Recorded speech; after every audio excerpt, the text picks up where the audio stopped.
الحمد لله الذي هدانا لهذا وما كنا لنهتدي لولا أن هدانا الله والصلاة والسلام على سيدنا ومولانا محمد بن عبد الله أما بعد میرے نہایت قابل احترام بزرگوں، عزیز دوستوں، نوجوان ساتھیوں،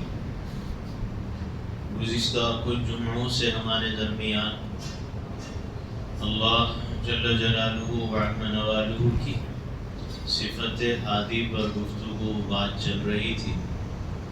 اسی کے تسلسل میں اللہ تعالیٰ کی وہ مخلوقات جو اس کائنات اور اس دنیا کے اندر بے شعور اور بے جان سمجھی جانے والی ہیں، ان کے لیے اللہ کی طرف سے ہدایت کا انتظام کیسا ہے، اور پھر جانداروں میں درندے، پرندے، چرندے، اور پھر اس کے بعد انسان اور جنات کے لیے ہدایت کا ایک مستقل نظام ہے، اس پر بات چل رہی تھی۔ بے جان اور بے شعور مخلوقات بھی اللہ ہی کی طرف سے ہدایت حاصل کرتے ہیں اور اسی کے بتائی ہوئی ہدایات کے مطابق اپنی زندگی کو گزارتے ہیں۔ اس لیے اس کائنات کے اندر ہر چیز ڈھنگ کے ساتھ، نظم و ضبط کے ساتھ، سلیقے اور ڈسپلن کے ساتھ چل رہی ہے۔ کائنات کی کوئی مخلوق بھی اپنے خالق اور ہادی کی کسی بھی لمحہ اور کسی بھی گھڑی نافرمانی اور اس کے حکم کی خلاف ورزی نہیں کرتی، اور اگر نافرمانی اور حکم کی خلاف ورزی کرتی ہوتی تو کائنات کا نظام درہم برہم ہو جاتا اور یوں سسٹم کے ساتھ چلتا ہوا نظر نہیں آتا جو اس وقت چلتا ہوا نظر آ رہا ہے۔ مختلف واقعات کی طرف اشارہ کر کے گزشتہ کچھ باتیں عرض کی گئی تھی، انہی کے اندر اگر غور کیا جائے کہ کس طرح مخلوقات اللہ کی ہدایت پہ چلتی ہیں، واقعات اپنی جگہ ہیں، لیکن ان سے سبق یہی ملتا ہے، جیسے مثال کے طور پر جب بنی اسرائیل نے حضرت موسیٰ علیہ السلام جب ان کے پاس پہنچے اور یہ کہا کہ اللہ کی طرف سے احکامات اور ہدایات ملے ہیں اور اس پہ عمل کرنا ہے اور تورات کے مطابق اپنی زندگی کو گزارنا ہے، اور پھر اس موقع پہ انہوں نے ہیلے، بہانے اور جھٹلانے اور انکار کرنے کے راستے اور طریقے ڈھونڈے، تو اس موقع پر یہ بتایا گیا قرآن کریم کے اندر کہ پہاڑ کو، طور پہاڑ کو ان کے سروں کے اوپر لٹکا دیا گیا۔ طور پہاڑ کو، کوہ طور کو ان کے سروں پہ لٹکا دیا گیا، کہ قرآن کریم میں ذکر ہے کہ وَرَفَعْنَا فَوْقَكُمُ الطُّورَ،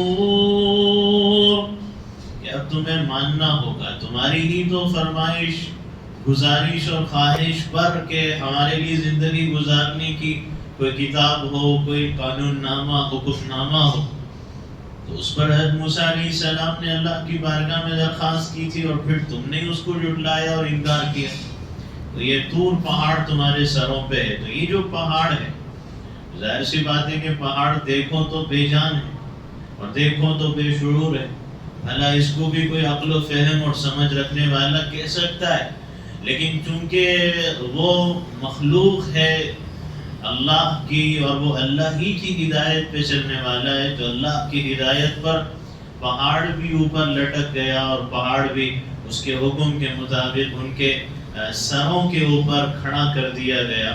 تو کائنات کی ہر مخلوق اس طرح اس کی ہدایت پہ چلتی ہے۔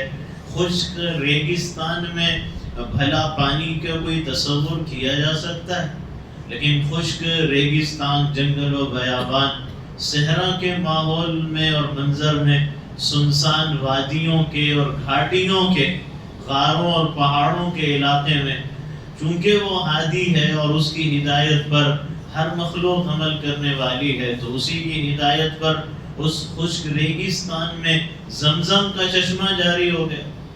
تو زمزم کا چشمہ جاری ہونے کا مطلب یہ ہے کہ زمین اسی کے حکم پہ چلی اور پانی بھی اسی کے حکم پہ نکلا۔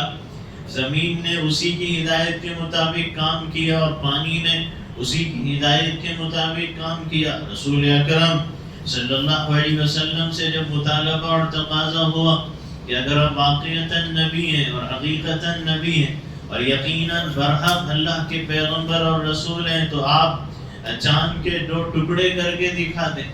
تو رسول اکرم صلی اللہ علیہ وسلم نے اللہ کی بارگاہ میں دعا مانگی ہے اور وہ چاند 2 ٹکڑے ہو جاتا ہے۔ آپ نے انگلی کا اشارہ فرمایا ہے۔ تو یہ چاند تو بے جان مخلوق ہے، یہ تو بے شعور سمجھے جانے والی مخلوق ہے، لیکن یہ چاند کیسے 2 ٹکڑے ہو جاتا ہے اور 2 ٹکڑے ہونے کے بعد دوبارہ یہ چاند آپس میں کیسے مل جاتا ہے؟ ظاہر سی بات ہے کہ یہ چاند بھی اسی ہادی کی ہدایت پہ چل رہا، جب اس نے حکم دیا ٹوٹ جانا ہے ٹوٹ گیا، جب اس نے حکم دیا مل جانا ہے مل گیا۔ تو اس طرح اس کائنات میں اللہ کی ہدایت کا نظام اور ہر مخلوق اس کی ہدایت کے مطابق اپنی زندگی کو گزار رہی ہے۔ اس کائنات اس دنیا کے اندر دیکھا جائے حضرت موسیٰ علیہ السلام ہی کے واقعات میں من و سلوہ ہے، کھانے کی چیزیں ہیں، ایک بٹیر کے قسم کی مخلوق ہے اور ایک وہ ہے جو میٹھی چیزیں کھانے کے لیے، ایک من ہے ایک سلوہ ہے۔ تو یہ من و سلوہ، اور وہ بھی کہاں؟ وادی سینا میں، اور وادی سینا کیا ہے؟ صحرا ہے، وہ ریگستان جنگل و بیابان ہے، وہاں کیا ملے کھانا؟ وہاں پانی کے لیے بھی انتظام ہوا، اس کا ذکر کیا گیا اس سے پہلے، لیکن 40 سال جس وادی میں بھٹکتے رہے اپنی غلطی کی وجہ سے بنی اسرائیل، تو وہاں 40 سال تک بغیر پکائے اور بغیر کسی غلہ و اناج، ترکاری اور گوشت کے لائے اور کمائے بغیر اللہ نے انتظام کیا، بٹیروں کو بھیج دیا ہے، میٹھی چیز اتار دی ہے، اب 40 سال تک یہ کھا رہے۔ تو یہ بٹیر جو آئے اور یہ جو میٹھی چیز جو اتری ہے یہ بھی اسی کے ہدایت پہ آئی ہے۔ تو یہ ہر مخلوق اس کی ہدایت پہ اس کائنات کے اندر اور اس دنیا کے اندر چل رہی ہے۔ وہ مچھلیاں جو یعنی بنی اسرائیل پہ پابندی ہے کہ ہفتے کا دن تمہارے لیے مقدس ہے، بابرکت ہے، عبادت کا ہے، مچھلیوں کا شکار کرنا ہے تو دوسرے دن کرو، ہفتے کے دن مت کرو، خالص عبادت کا ہے۔ اب ہوتا یہ ہے کہ مچھلیاں ہفتے کے دن زیادہ آ جاتی ہیں، دوسرے دنوں میں مچھلیاں کم نظر آتی ہیں دریا کے کنارے۔ تو ان مچھلیوں کو حکم کس نے دیا؟ وہ کس کی ہدایت پہ چل رہی ہیں؟ ایک آزمائش ہے، ایک امتحان ہے بنی اسرائیل کے لیے، لیکن مچھلیاں اس دن زیادہ تعداد میں آ رہی ہیں اور اسی دن زیادہ شکار کے مواقع اور راستے کھلے ہوئے۔ ظاہر سی بات ہے کہ مچھلیاں بھی اسی کے حکم اور اسی کے ہدایت پہ کام کر رہی تھی اور اسی کے مطابق اپنی زندگی کو گزار رہی تھی۔ تو یہ نظام ہے اس رب کائنات کا، اس ہادی کا، کہ ہر مخلوق اس کے ہدایت پہ چل رہی ہے، چلتی رہی ہے اور قیامت تک چلتی رہے گی۔ سیدنا عیسیٰ علیہ السلام بھی اللہ کے حکم سے مردے کو زندہ کر دیتے تھے، مردے سے بات کرتے تھے۔ تو مردے کو زندہ کرنا یہ اللہ کا کام، اس کی قدرت کا کرشمہ، کہ اسی کے حکم پر، اسی کی ہدایت پر اس نے حکم دیا تو مردہ زندہ ہوا۔ حضرت عیسیٰ علیہ السلام کا معجزہ ضرور ہے لیکن کرشمہ رب کی قدرت کا ہے کہ وہ چاہے تو زندے کی زبان کو حکم دے دے کہ تو نے بات کرنا ہے اور بولنا ہے، اور وہ چاہے تو مردے کی زبان کو حکم اور ہدایت دے دے کہ تو نے بات کرنا ہے اور بولنا ہے۔ اور تو یہ صورتحال اور یہ نظام اس کی طرف سے وہی عیسیٰ علیہ السلام ہے۔ کیا ہے؟ کچھ بھی نہیں، پرندے کا کوئی میٹیریل نہیں تھا، کوئی اس کا گوشت یا اس کی چمڑی، کھال، اس کے پر اور چونچ نہیں جمع کیے تھے، بلکہ مٹی ہوا کرتی تھی اور وہ مٹی سے پرندے کی شکل بنتی ہے اور پھر مٹی سے پرندہ بناتے ہیں اور وہ پرندہ حقیقت میں پرندہ بن کے اڑنا شروع ہو جاتا ہے، اپنی پرواز بھرنا شروع ہو جاتا ہے۔ تو یہ مٹی ہے اور مٹی سے پرندہ ہے، تو اس مٹی کو بھی جو حکم ملا، اور یہ مٹی بھی زمین کی جس کی ہدایت پہ کام کر رہی ہے وہ اللہ ہے، اور وہ ہادی ہے جس کی ہدایت پہ یہ مٹی چل رہی ہے۔ پیدائشی نابینا ہے، پیدائشی نابینا ہے، اس کو بھلا کون ٹھیک کرے، اس کی آنکھوں کو روشنی کون عطا کرے؟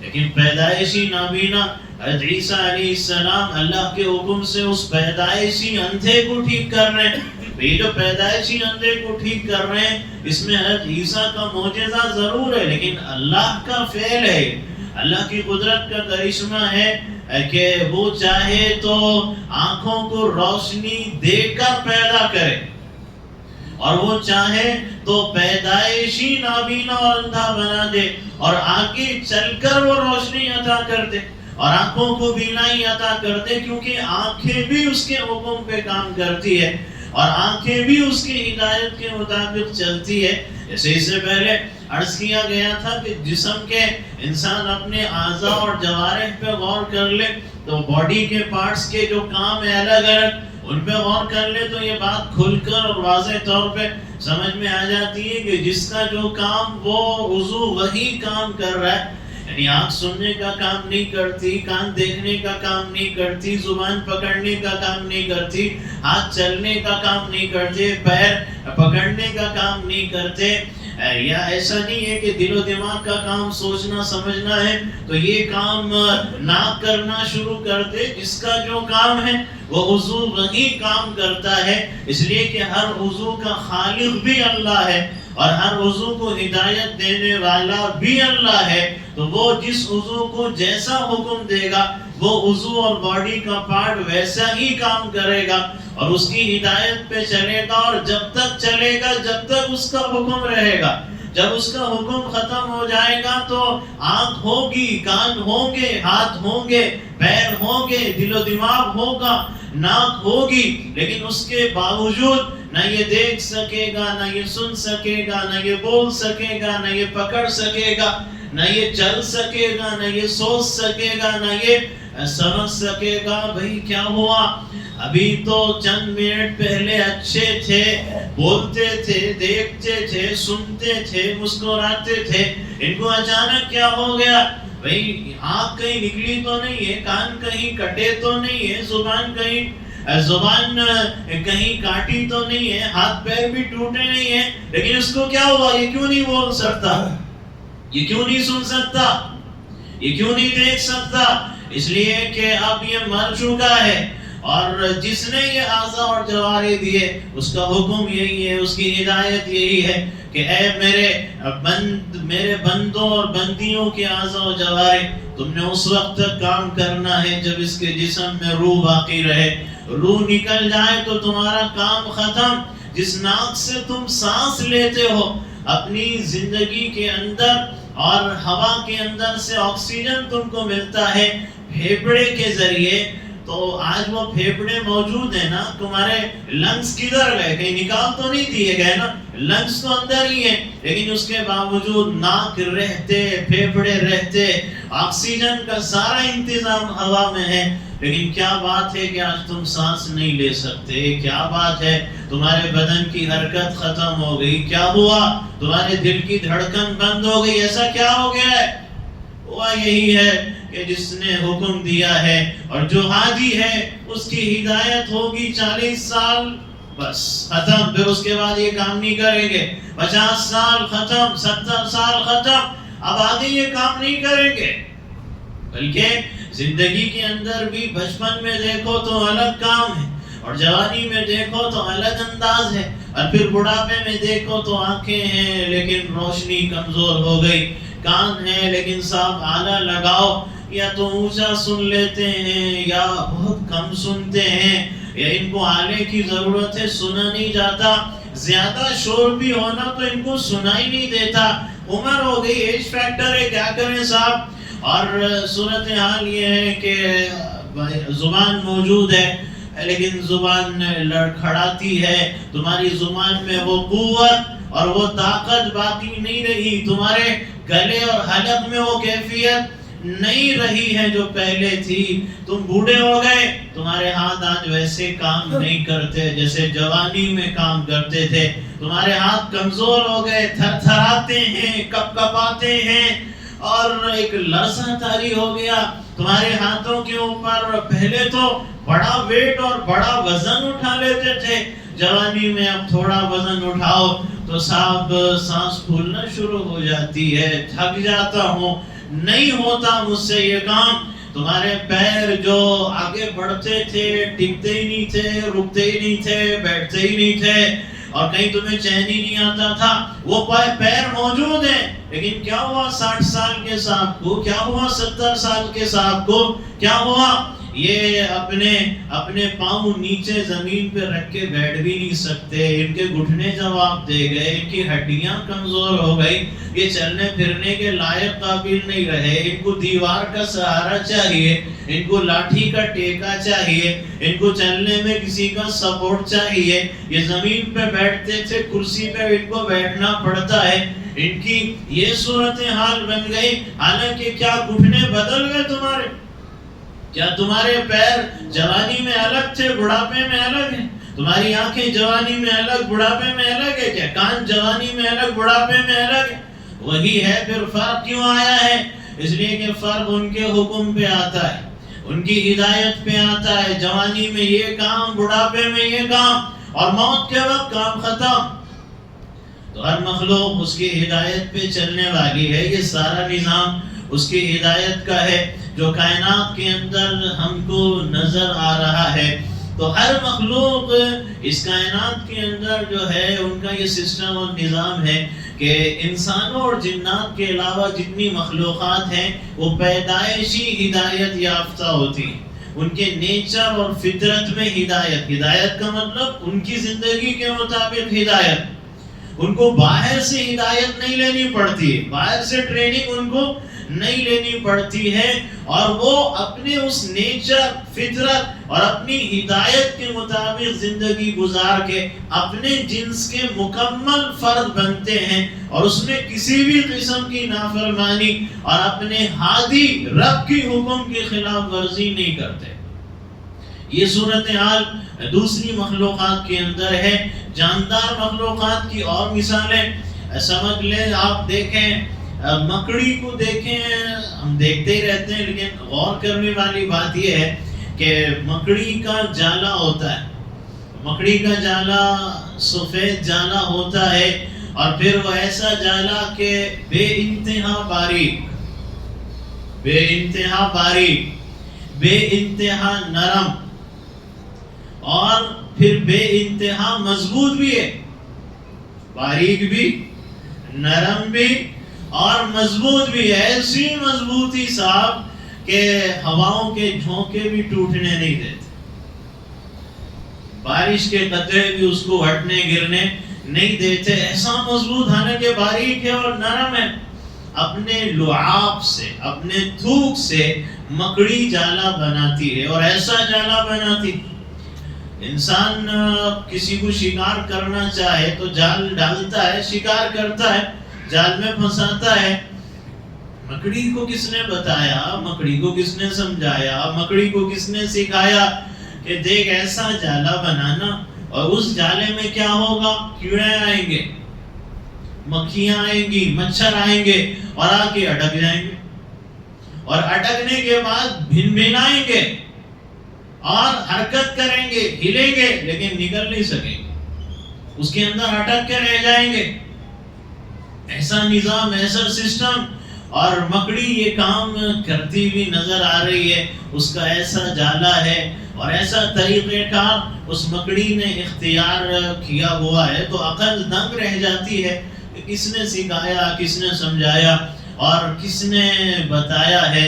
لیکن ایک مکڑی کا ایک نظام ہے، اس کا ایک سسٹم ہے، اور اس کے مطابق وہ اپنی زندگی کو گزار رہی ہے۔ آپ بطخ دیکھیں جو پانی پہ تیرنے والے ہیں، یہ جو بطخیں ہوتی ہیں ان کا بھی بڑا عجیب سسٹم ہے، ان کی جو سیٹنگ ہے بڑی عجیب و غریب اس انداز کی ہے کہ غور کرو تو عقل دنگ رہ جائے کہ یہ جب رات کو یہ سوتے ہیں تو ان کے سونے کے وقت یہ ہوتا ہے کہ ان کا ایک امیر ہوتا ہے، امیر، تو امیر کا کام یہ ہوتا ہے کہ یہ جو سو رہے ہیں، باقی جتنی بطخیں سو رہی ہیں تو ان کی حفاظت کرنا ہے۔ ان کی حفاظت کیسے کرنی ہے کہ جھیل پہ جھیل کی طرف کھڑے ہو کر، وہ بھی ایک پیر پہ کھڑے ہو کر، ساری رات وہ سیفٹی اور حفاظت کا انتظام امیر کی طرف سے ہوتا ہے. ایک باڈی گارڈ، ایک سیکورٹی گارڈ اور ایک دربان کے طور پہ نگرانی کے فرائض امیر انجام دے رہا ہے. اور صورتحال یہ کہ اگر کوئی بھی خطرہ اندیشہ رات کو محسوس ہوا، فوراً یہ امیر جگا دیتا ہے، فوراً. اور جیسی جگاتا ہے فوراً یہ بطخیں جاگ جاتی ہیں، اور جیسے ہی جاگتی ہیں تو یہ امیر ان کو لے کے چلتا ہے. یہاں خطرہ ہے، کبھی بھی اٹیک ہو سکتا ہے، شکاری پہنچ سکتے، نکلو یہاں سے. کہاں چلو؟ امیر صاحب کے پیچھے پیچھے چلو. امیر آگے آگے پیچھے پیچھے. اور چلنے کا انداز، یہ اڑتے ہیں اس وقت تو ان کا انداز اڑنے کا یہ ہوتا ہے مثلث شکل. یعنی مثلث کا مطلب آگے امیر، پیچھے ان کی دو لائنیں بنی ہوئی ہیں، پیچھے دو لائنیں، آگے امیر، اور اس میں بطخیں چل رہی ہیں. تو یہ سسٹم اور یہ نظام ان کے اندر نظر آتا ہے. تو یہ طریقہ کس نے سکھایا؟ یہ زندگی گزارنے کے آداب کس نے بتائے؟ اپنی سیفٹی اور حفاظت کے انتظامات کے اصول کس نے سکھلائے؟ اسی ہادی نے سکھلائے ہیں جس نے ان کو پیدا کیا ہے. یہ اسی کی طرف سے قائم کردہ ایک نظام اور سسٹم ہے جس کے تحت کائنات کی ہر مخلوق چلتی ہوئی اپنی زندگی گزارتی ہوئی نظر آ رہی ہے. تو اس پر غور کرنے سے یہ بات یہی سمجھ میں آتی ہے، اور اسی نتیجے تک، اسی گہرائی تک اور اسی انجام تک پہنچنا ہے کہ ہر مخلوق اس کی ہدایت پہ چل رہی ہے، اس کے حکم کے مطابق اپنی زندگی گزار رہی ہے. کسی بھی لمحے نافرمانی نہیں، کسی بھی گھڑی خلاف ورزی نہیں. نافرمانی کا وہ سوچ بھی نہیں سکتے، وہ تصور بھی نہیں کر سکتے. لیکن بات یہاں خاص غور کرنے کی ہے کہ انسانوں، تمہارے لیے ایک ہدایت کا نظام ہے. ایک ہدایت کا نظام بے جان اور پرندوں اور درندوں کے لیے ہے. ارے وہ عقل نہ رکھتے ہوئے، شعور نہ رکھتے ہوئے، سمجھ اور فہم نہ رکھتے ہوئے بھی اپنے رب کی ایک گھڑی بھی نافرمانی نہیں کرتے. اگرچہ کہ وہ فرما برداری کر رہے ہیں، لیکن ان کو اس پہ کوئی نیکی ملنے والی نہیں، کوئی اجر و ثواب ملنے والا نہیں.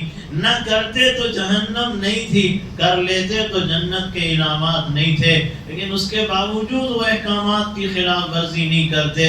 اے انسانوں اور اے جنات، تم تو سب سے زیادہ عقل، سب سے زیادہ سمجھ، سب سے زیادہ شعور، سب سے زیادہ دماغ، سب سے زیادہ علم رکھنے والے ہو.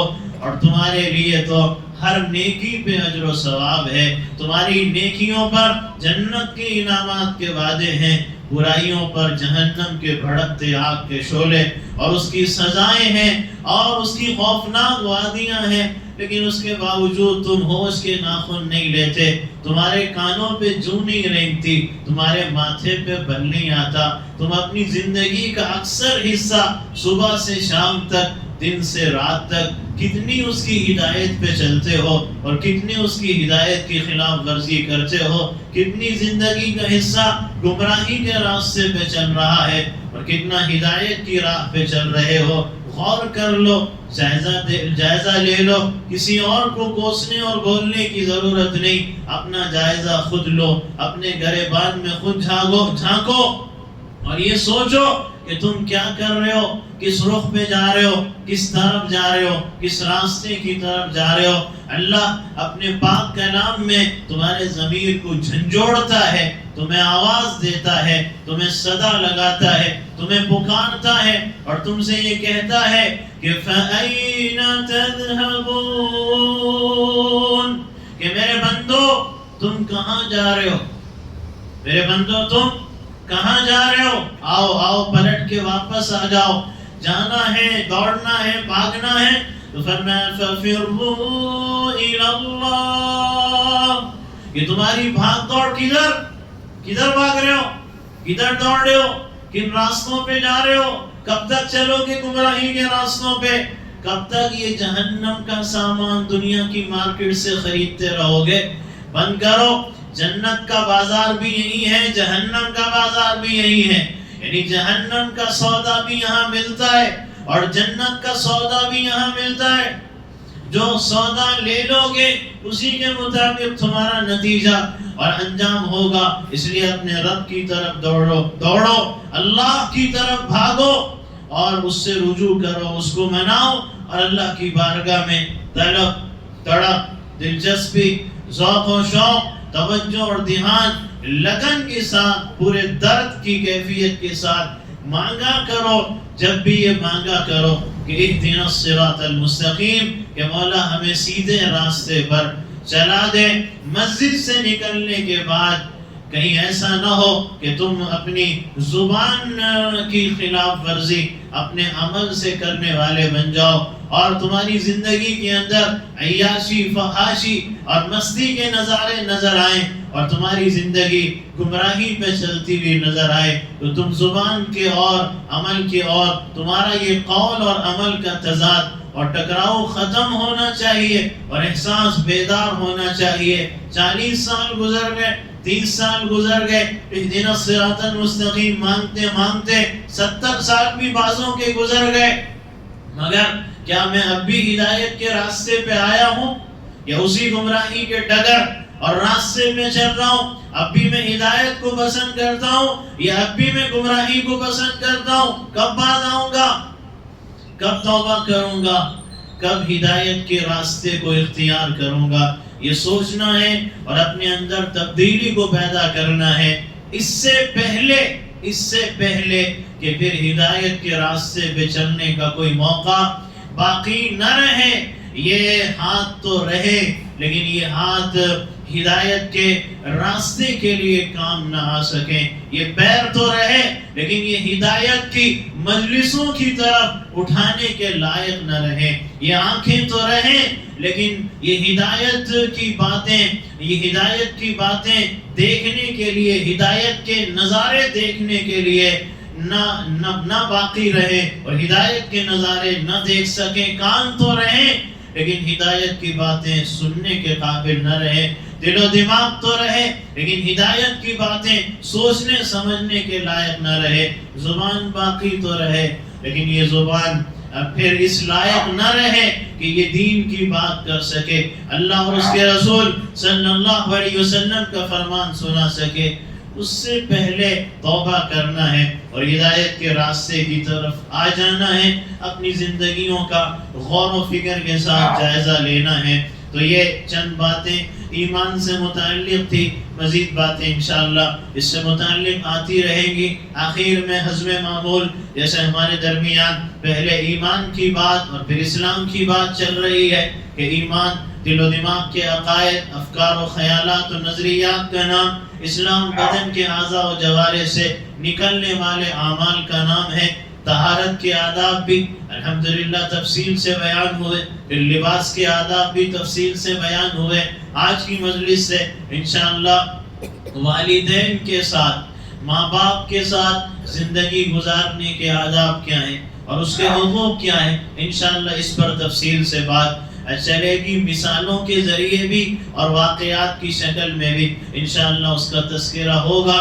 قدم قدم پہ کیا رہنمائی ملتی ہے اس کے بارے میں تفصیلی بات آئے گی. سب سے پہلی بات تو یہ کہ اللہ جل جلالہ وعم نوالہ نے قرآن کریم کی سورہ بنی اسرائیل کی آیت نمبر 23 کے اندر اس بات کو ارشاد فرمایا ہے کہ وَقَضَى رَبُّكَ أَلَّا تَعْبُدُوا إِلَّا إِيَّاهُ, کہ آپ کے رب نے یہ فیصلہ کر دیا ہے کہ تم اس کے علاوہ کسی کی عبادت اور بندگی نہ کرو. یہ طے شدہ بات, فیصلہ کن بات. اور اس کے بعد فوراً اللہ کیا فرماتا ہے اپنی عبادت کے بعد اگلا حکم وَبِالْوَالِدَيْنِ إِحْسَانًا, کہ والدین کے ساتھ احسان کرو, حسن سلوک کرو. اپنی عبادت کے فوراً بعد حکم اور پھر مزید تفصیل اللہ نے سمجھائی. فرمایا إِمَّا يَبْلُغَنَّ عِندَكَ الْكِبَرَ أَحَدُهُمَا أَوْ كِلَاهُمَا, یہ بات سن لو کہ اگر تمہارے والدین میں سے کوئی ایک یا دونوں اپنے بڑھاپے کی عمر کو پہنچ جائے تو اس وقت تمہیں اس بات کا خاص طور سے خیال رکھنا ہے, اس بات کا کہ فَلَا تَقُلْ لَهُمَا أُفٍّ, کہ تم اپنے والدین کو اف تک مت کہنا، ایک حکم. دوسرا وَلَا تَنْهَرْهُمَا، اور تم اپنے والدین کو جھڑکنا بھی مت، نہ اف کہنا نہ جھڑکنا. تیسری بات وَقُلْ لَهُمَا قَوْلًا كَرِيمًا، اور والدین سے جب بات کرنا تو بات احترام کے انداز میں کرنا. ادب احترام، والدین سے گفتگو میں ملحوظ رکھنا. یہ حکم دینے والا کوئی مولوی اور مفتی نہیں، یہ حکم دینے والا خود رب العالمین. تو 3 حکم دیے گئے، احسان اور حسن سلوک میں اف مت کہو، جھڑکو مت، بات ادب اور احترام سے کرو. غور کرنے کی بات یہ ہے کہ اللہ تعالیٰ نے قرآن کریم میں اپنی عبادت کے بعد فوراً بڑی سختی کے ساتھ، بڑی شدت کے ساتھ، بڑی تاکید کے ساتھ والدین کے ساتھ احسان کرنے اور ان کے ساتھ حسن سلوک کرنے کا حکم دیا. اسی سے اس کی اہمیت کا اندازہ ہوتا ہے. اب رہی یہ بات کہ یہ جو 3 تفصیلات ہیں کہ اللہ نے پھر یہ فرمایا کہ والدین کو اف مت کہو. اف کا مطلب کیا ہے کہ ہوتا یہ ہے کہ بعض مرتبہ اولاد یہ کرتی ہے کہ مثال کے طور پہ نیند آ رہی ہے یا زیادہ تھکا ہوا ہے، اپنے کسی کام میں مشغول مصروف ہے، فون پہ لگا ہوا ہے، انٹرنیٹ کمپیوٹر پہ بیٹھا فون پہ لگا ہے، اس کی دوست سے بات چیت چل رہی ہے. اب والدین ہیں وہ ادھیڑ عمر کے ہو جائیں یا بوڑھے ہو جائیں، اب وہ ایسے موقع پہ کوئی حکم دیں، اپنی اولاد کو بلائیں، پکاریں، تو ایسے موقع پہ بعض مرتبہ یہ ہوتا ہے کہ اولاد اپنے والدین کی اطاعت میں بے دلی اور بیزارگی سے کام لیتی. کرتی کیا ہے کہ فون دیکھ رہا ہوں، دوست سے چیٹنگ چل رہی، فون پہ بات چل رہی، میں اپنا کام کر رہا ہوں، نیند آ رہی، تھکا ہوا بستر پہ لیٹا ہوں. اب اماں نے بلا لیا اور باپ نے آواز دے دی، تو اب یہ اپنے پیشانی پر اور اپنے چہرے پہ جھریاں لاتا ہے، منہ بناتا ہے، یوں پیشانی پہ جھریاں آتی ہے اور اس کی زبان سے نکلتا ہے ہوں کا یہ جو جملہ ہے، ہوں کا جو لفظ زبان سے نکلتا ہے، یعنی ابھی تو تھکا ہوا آیا، ابھی تو آ کے بستر پہ لیٹا، اچھا خاصا دوست سے بات چیٹنگ چل رہی تھی اور اب انہوں نے فوراً پھر مجھے اچانک بلا لیا ہے.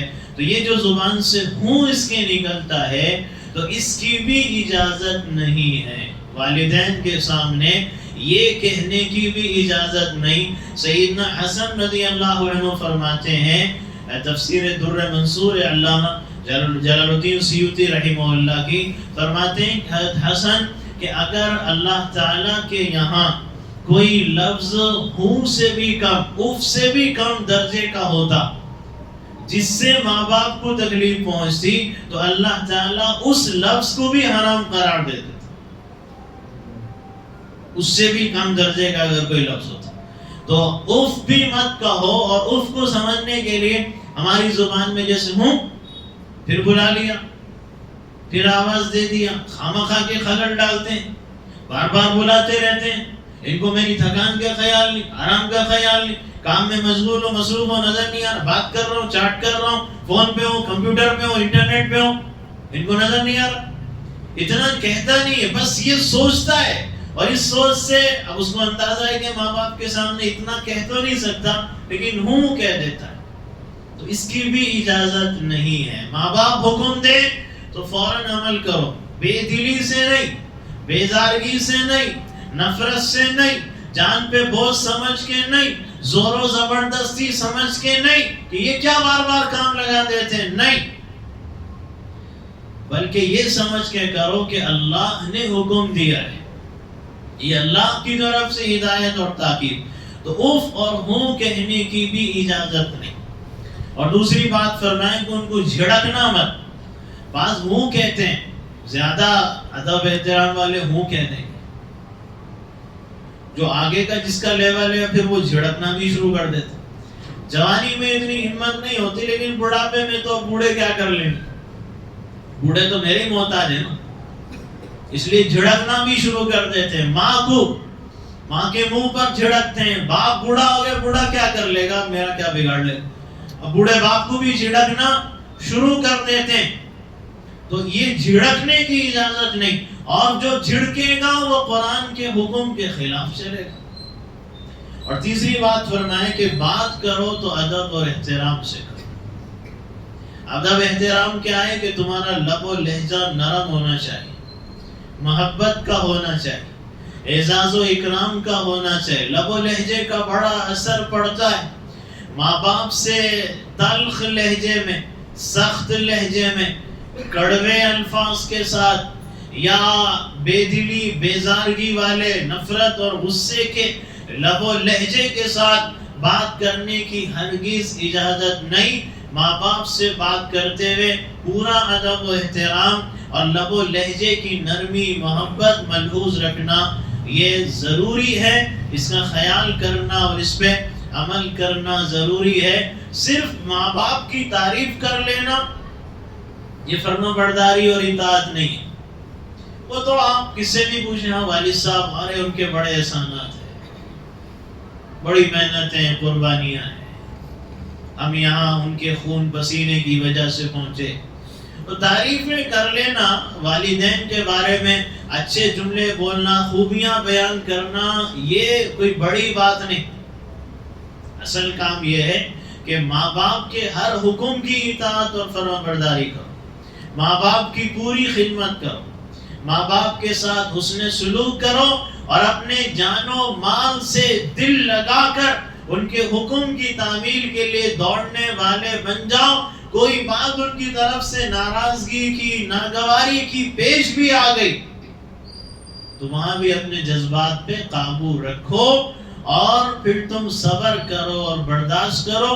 وہاں بھی تمہارا لہجہ خراب نہیں ہونا چاہیے، وہاں بھی تمہارا انداز نہیں بدلنا چاہیے. اس لیے کہ تعریفیں کر لینا تو وقتی طور پہ آسان ہے، خدمت مشکل کام ہے، اور والدین کی جھڑکیاں سننا یہ مشکل کام.